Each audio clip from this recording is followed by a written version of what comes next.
2 weeks later, we got hit at Camp Taji, Iraq, with 52 mortars that hit our base, and a few rockets here and there. This all happened at 4:40 in the morning. It lasted about 4.5 minutes. And you can find the videos on YouTube. You can find the videos on LiveLeak. It happened. Well, when we turned around and we saw those mortar caps on the soil, you can look them and they say property of the U.S. government on the end cap. So that's your first sign right there that something's corrupt. Are you saying that the mortars you gave the Iraq military were being fired at you as a U.S. troop? That's absolutely correct. So our own artillery was hitting us. You never heard or saw about this in the paper, did you? Nope. No, nobody ever has. It's just no. But Mike, I want to go back to you in the bunker when you were under that fire. You said you didn't believe in God. You thought about your family. Is that what you said in the last hour? Yes, sir. That's all I thought about. I was like, so you're hunkering down in the bunker. The mortars are falling, and what, you're thinking of your mother, your father, and your siblings? Is that it? That's all. That's the only thing that got me through there. And you're sitting there and you hear boom. You say, damn, which one of my buddies just took a piece of shrapnel right now? And I got to be honest. You don't have to have religion. You know, religion, everybody in life wants to feel a positive energy, in my opinion. So this is how I feel. So this might be my own religion. I'm not sure. But everybody. Well, it's interesting you should say that, because at the end of the day, I told my audience several times when I was in my more atheistic phases, which are seldom but increasingly seldom, or not so seldom anymore, that to me survival is a religion unto itself. In other words, when you're really in doubt and you're really under a lot of pressure, all you can think about is living, right? Yes, sir. And that's all you want to do. I mean, that's a natural mental mindset of a human. I mean, you could pray all you want when things go bad, but at the end of the day, you got to pick yourself up and crawl out of that hole you're in and save yourself. Isn't that true? Yes, sir. And then you get to do it again for another 9 months. Yeah, but I mean, even in day-to-day life, not under a mortar barrage. Let's say you lose a job, or you lose a family member, or you lose a girlfriend, or you lose an arm. At the end of the day, don't you have to crawl out from under that pain and that suffering and that humiliation and that depression and somehow crawl on your own and survive? I couldn't agree more with you on that. And that's why I can't understand why somebody wants to blow themselves up or do harm onto somebody else for a religious belief. That's right, because it's antithetical, believe it or not, to your Western religious beliefs. You see, you may think you're not religious, Mike, but our entire thinking in this nation, the good stuff, is based upon our religious upbringing. It's very important to understand that, is that you were taught right from wrong in your church. Whether you stayed in the church or not did not matter. You knew not to kill children. You would not throw a bomb into a school. The opposite is true for those subhumans who do such things. They're not the same as you and I. They're not in the human family. They're below the human family. They're not even in the human species. Yeah, Mike, I think that you prove a new adage, which is that there is such a thing as an atheist in a foxhole, which is something new. And would you like a copy of Countdown to Mecca, because it's just out today? You know what? That sounds great. I hear they're hard to get. My dad radio station, and I sit next to him in the truck hearing it, and he had all your books. I'd be pleased to read your book, Mike. Mike, where is your dad? He's out in Newport Richey, Florida. We'll tell you what, we're going to send 2 copies to you, one for you and one for your dad, for having the good sense of raising you listening to Preacher Savage on the Savage Nation. This is sort of like a preacher show, isn't it? Sort of like, in its own way, somewhat of a religious experience, listening to me every day for your whole life.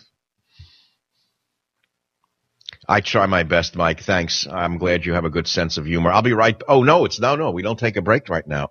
We have a treat for you, right, Robert? Or you want to do in the next segment? Now? We're going to start something for you very special right now. This morning, I had to get up very early, which I really don't like doing. I mean, very, very early, and appear on a radio show to promote the book. So I went to she's the only one in the media, by the way, who I call the queen of radio, because she is. She's not like the poseurs on certain channels who are all, let us say, legs and lipstick.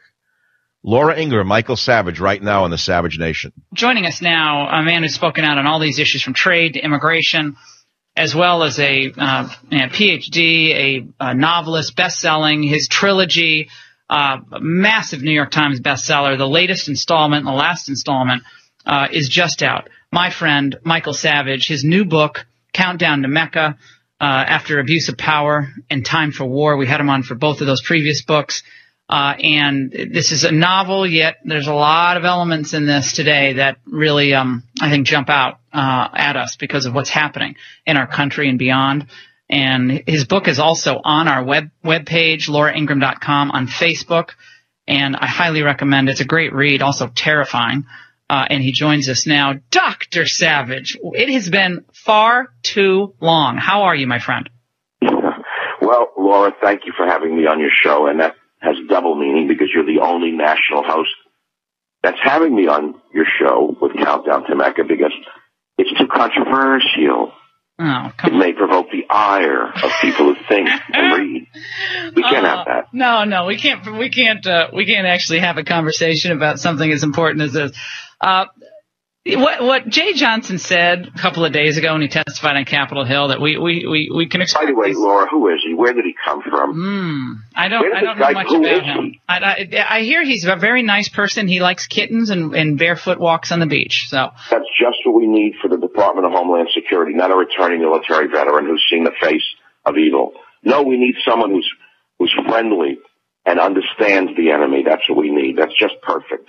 Now, you wrote your novel with all of these huge challenges facing this country in mind. Obviously, you go to sleep at night thinking about these the changes that are happening in this country. Nothing that we agreed to as voters or citizens, but that's happening right under our noses.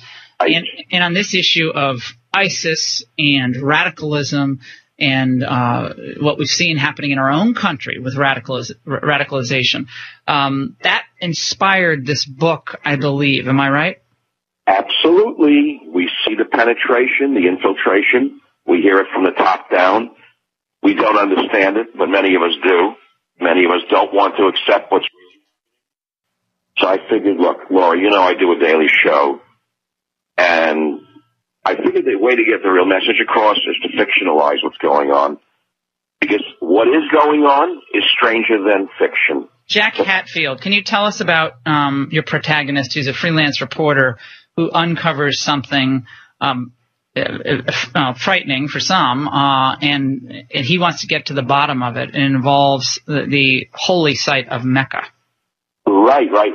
Through a roundabout way, and it's through a prostitute named Anastasia. So I have a prostitute, and she has a clientele which includes top U.S. generals. And she's plying her trade in a hotel in San Francisco when she overhears one word whispered by one of the generals to the other who she is working. And that one word, Firebird, is the plot to blow up Mecca that they're planning. She doesn't know that. But just hearing the word Firebird when it leaks, they're out to kill her. They don't even want that to leak. Well, her neighbor is Jack Hatfield's brother, a new character I created called Sammy the Clown. He's actually a clown. Mm-hmm. Former Marine motorcycle accident, living on the proceeds of the accident. She runs to Sammy's apartment, the clown, and then the rest is kind of them chasing them. And this is a page turner. I mean, this is an absolute page turner, this book. I mean, people say beach reads, but it's a beach read that just kind of jumps out of some of the headlines that we're reading today. Obviously, we don't read of a plot to blow up Mecca, but we read of the United States, our allies around the world, Israel, what's happening with these ridiculous Iran negotiations. But you're right. I think most people, their eyes glaze over. Join the Savage Nation. Call now, 855-400-SAVAGE, 855-400-7282. Savage. Hey, our Savage Nation is sponsored by the only company I trust for wealth insurance, gold and silver. Call 800-BUICO.